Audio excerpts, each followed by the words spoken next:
Assalamualaikum warahmatullahi wabarakatuh. Nama saya Sisa Suratul Hasanah dari jurusan Pendidikan Agama Islam kelas A semester 2. Saya akan menjelaskan sedikit mengenai sholat Id. Sumber referensinya saya ambil dari kitab Fathul Qorib Al-Mujib karangan dari Syekh Muhammad bin Qasim Al-Ghazi. A'udzu billahi minasyaitonir rajim. Bismillahirrahmanirrahim. Faslun fasal. Wa sholatul idaini, salat dua hari raya. Aidul Fitri, yaitu salat Idul Fitri, wal Adha, dan salat Idul Adha. Sunnatul muakkadah, hukumnya ialah sunnah muakkad. Watusra'u jama'atin.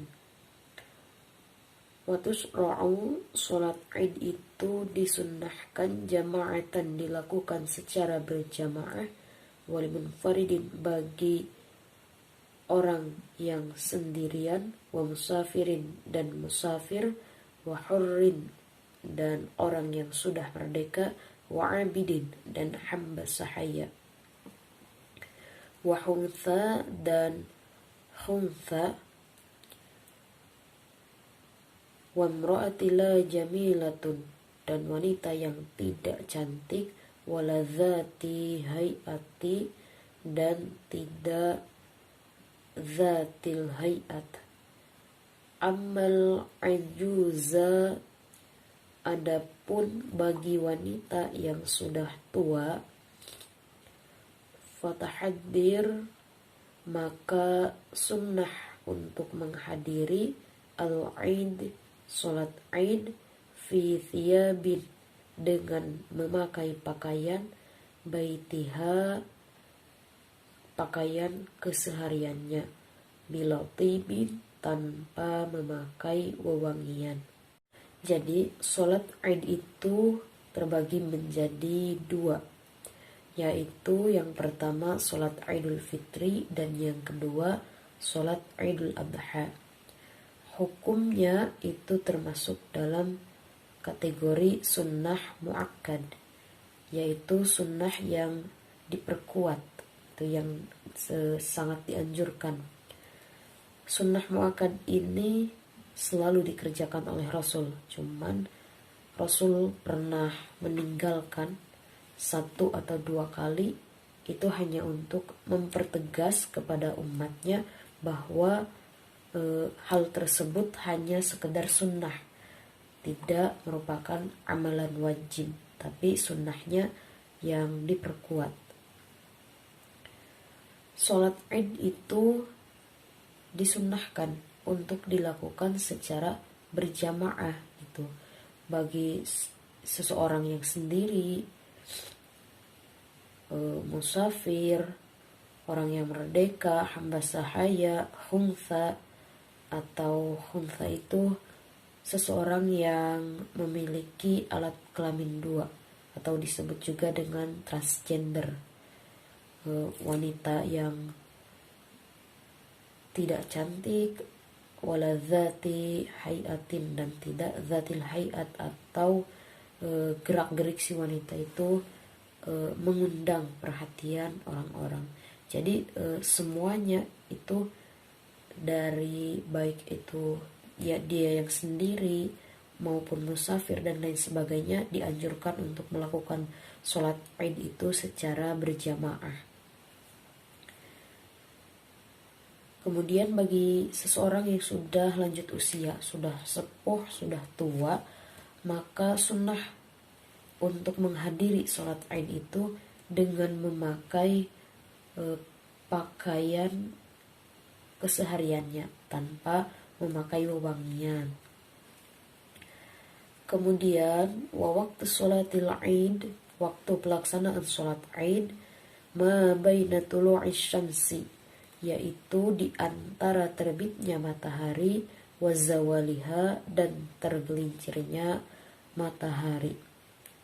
Kalau kita merujuk kebiasaan di Indonesia, biasanya sholat Id itu dilakukan pada jam kurang lebih ya sekitar jam 7.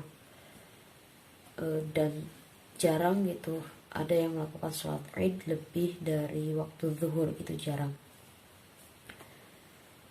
Wahia yaitu ay sholatil Id, yaitu sholat Id, rakaatani yaitu 2 rakaat. Yuhrimu bihima melakukan takbiratul ihram pada kedua rakaat tersebut biniyatin dengan niat Idul Fitri, melakukan sholat Idul Fitri, awil adha atau sholat Idul Adha. Wa ya'ti bidu'a'il iftitah, dan membaca doa iftitah.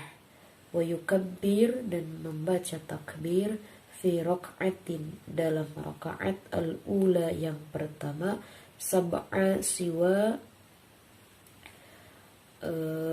membaca 7 kali takbir, takbiratul ihram, selain daripada takbiratul ihram.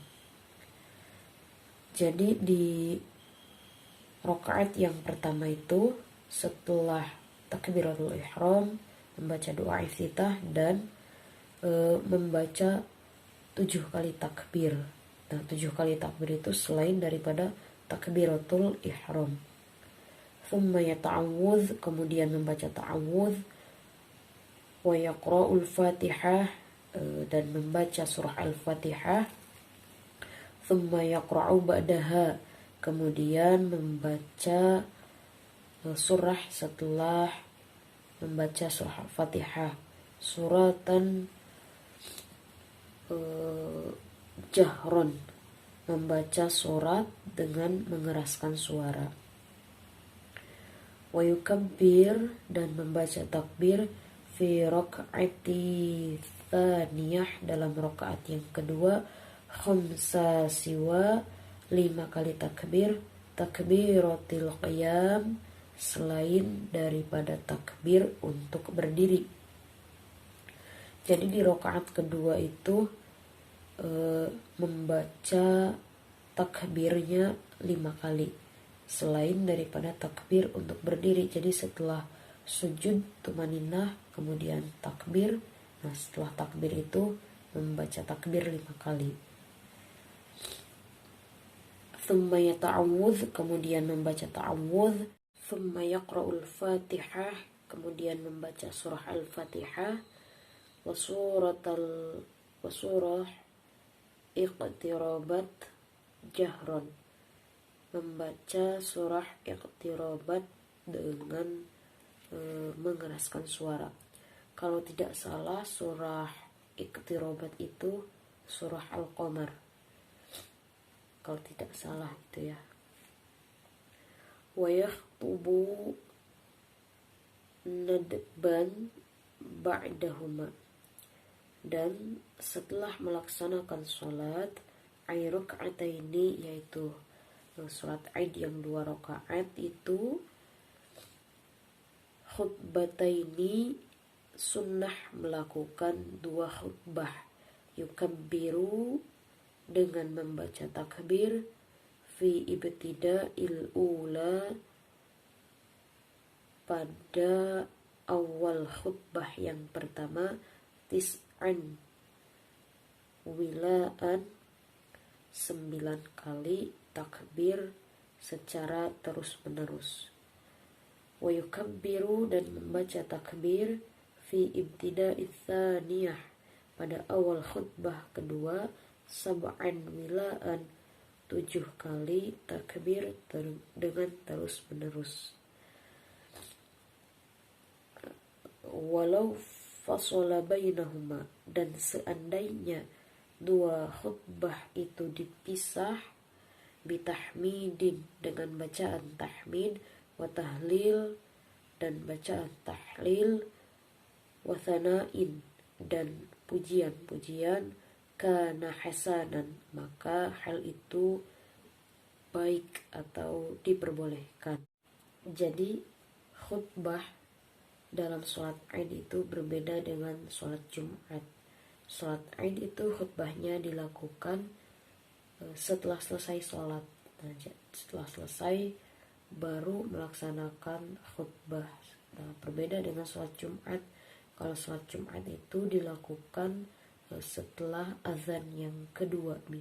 Nah, jika dalam dua khutbah dalam sholat Id ini dipotong oleh bacaan tahmid, tahlil, dan pujian-pujian yang lain, maka itu diperbolehkan.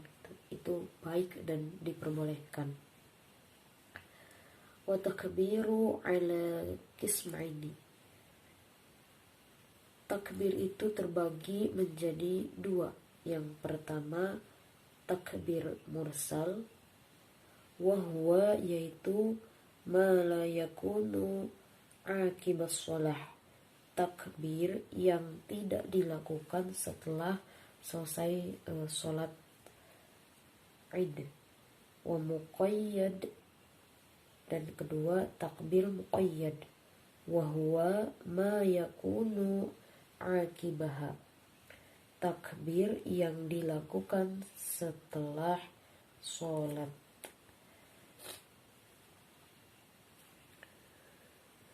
Wabada al-musannif, musannif pengarang dari kitab ini menjelaskan tentang bil awali, tentang takbir yang pertama. Faqala, beliau berkata, wa yukabbir, dan takbir nadban kullu min dzakarin, bagi setiap laki-laki, wa untha, dan perempuan, wa hadir, dan orang-orang yang berada di rumah, wa musafirin, dan orang-orang yang sedang dalam perjalanan, fil manazili,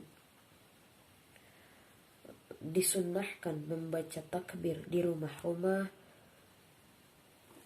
wa turuqi, dan di jalan-jalan, wal masajid, dan di masjid-masjid, wal aswaq, dan di pasar-pasar. Jadi kata musannif, kata pengarang kitab ini menjelaskan tentang takbir yang pertama, yaitu takbir mursal, takbir yang tidak dilakukan setelah selesainya sholat. Jadi takbir yang selalu dikumandangkan sebelum pelaksanaan sholat Id. Musannif menganjurkan itu bagi setiap laki-laki, perempuan, orang-orang yang sedang berada di rumah dalam perjalanan dan lain sebagainya, dianjurkan untuk mengumandangkan takbir, baik itu di rumahnya, kalau musafir ya sedang di perjalanannya, kemudian bagi laki-laki itu di masjid-masjid. Terus waktunya kapan kita mengumandangkan takbir itu? Yaitu min ghurubis syamsi, mulai dari terbenamnya matahari, min lailatul Id, di malam hari raya, Idul Fitri, yaitu Idul Fitri, wa yastamiru hadza takbir, dan disunnahkan membaca takbir ini ayyadkhulal imam fis sholat, sampai imam mulai melaksanakan sholat lil Id, sholat Id. Jadi kita dianjurkan mengumandangkan takbir tersebut mulai dari terbenamnya matahari di malam hari raya. Jadi biasanya di akhir Ramadan, kalau kita sholat Id itu di akhir Ramadan, biasanya ketika waktu maghrib itu setelah azan biasanya dikumandangkan takbir terlebih dahulu. Kemudian setelah sholat isya tuh baru terus menerus dikumandangkan sampai imam itu melakukan sholat Id itu. Wala yusannu takbiru, dan tidak disunnahkan membaca takbir Lailatul Idul Fitri, di malam hari raya Idul Fitri, akibat sholati, setelah melakukan sholat. Nah, jadi setelah melakukan sholat Id itu, maka sholat Idul Fitri gitu di sini tidak boleh mengumandangkan takbir gitu. Walakin akan tetapi Imam Nawawi fil Adhkar dalam kitab Al-Adhkar ikhtira annahu sunnatun, lebih memilih bahwa takbir tersebut hukumnya itu adalah sunnah. Thumma syara'a fi takbir al-muqayyid. Kemudian musannif menjelaskan tentang takbir muqayyid. Faqala, beliau berkata, wa yukabbiru, sunnah membaca takbir fi Idul Adha, dalam Idul Adha, khulqa salawati al-mafrudah, setelah melaksanakan sholat fardu. Min mu'adatin, ada, wafaitatin dan qada, wa kadza khulfa ratibatin, begitu juga setelah melakukan sholat rawatib. Wa nafala mutlaqun, dan sholat sunnah mutlaq. Wa sholatil janazah, dan sholat jenazah. Min subhi, mulai dari waktu subuh. Yaumi arafatin, pada hari Arafah. Ilal asri, hingga waktu asar. Min akhir ayyami tashriqi, di akhir hari tasyrik. Nah, berbeda dengan sholat Idul Adha. Kalau sholat Idul Adha itu disunnahkan untuk tetap mengumandangkan takbir setelah melakukan sholat fardu, atau sholat fardu yang ada, maksudnya yang tepat waktu gitu, maupun yang qada, atau kita mengqada sholat tersebut. Begitu juga dalam setelah melakukan sholat sunnah rawatib, sholat sunnah mutlak, ataupun sholat jenazah. Itu mulainya dari waktu subuh di hari Arafah, dan batas akhirnya itu waktu asar di akhir hari tasyrik. Nah, jadi sampai tanggal 13 Dzulhijjah sampai waktu asar, nah itu kita tetap dianjurkan untuk mengumandangkan takbir. Wasighatut takbir, dan lafaznya atau bentuknya takbir itu adalah Allahu Akbar, Allah Maha Besar. Allahu Akbar, Allah Maha Besar. Allahu Akbar, Allah Maha Besar. La ilaha illallah, tiada Tuhan selain Allah. Allahu Akbar, dan Allah Maha Besar. Allahu Akbar, Allah Maha Besar. Walillahil hamd, segala puji hanya milik Allah. Allahu Akbar, Allah Maha Besar. Kabiran, dengan sesungguhnya. Walhamdulillah, kathiran, segala puji hanya untuk Allah. Wa subhanallahi bukratan, wa subhanallah, maha suci Allah, bukratan, di waktu pagi. Wa asilan, dan di waktu sore. La ilaha illallah, tiada Tuhan selain Allah. Wahdah, hanya Allah. Sadaqa wa'dah, yang telah membenarkan janji-janjinya. Wa nasara abdah, dan telah menolong hambanya. Wa a'azza jundah, dan telah memenangkan pasukannya. Wahzamal ahzab, dan mengalahkan musuh-musuhnya. Wahdah, sendirian. Nah, itu tadi merupakan lafaz daripada takbir yang dikumandangkan di malam hari raya Idul Fitri dan Idul Adha. Mungkin hanya itu saja yang dapat saya sampaikan. Masih terdapat banyak kekurangannya, dan kekurangannya itu berasal dari saya pribadi, sementara kelebihan dan kebenarannya itu datang langsung dari Allah. Sekali lagi saya mohon maaf dan terima kasih atas perhatiannya. Wassalamualaikum warahmatullahi wabarakatuh.